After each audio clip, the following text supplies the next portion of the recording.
வீட்டார் அனைவரும் ஓயாமல் நன்றி சொல்வோம்.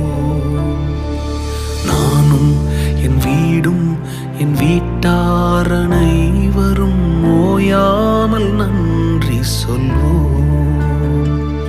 ஒரு கரு போல காத்தீரே நன்றி, என்னை சிதையாமல் சுமந்தீரே நன்றி.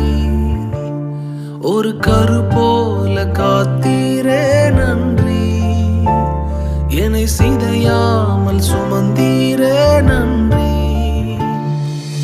எபினேசரே எபினேசரே, இந்நாள் வரை சுமந்த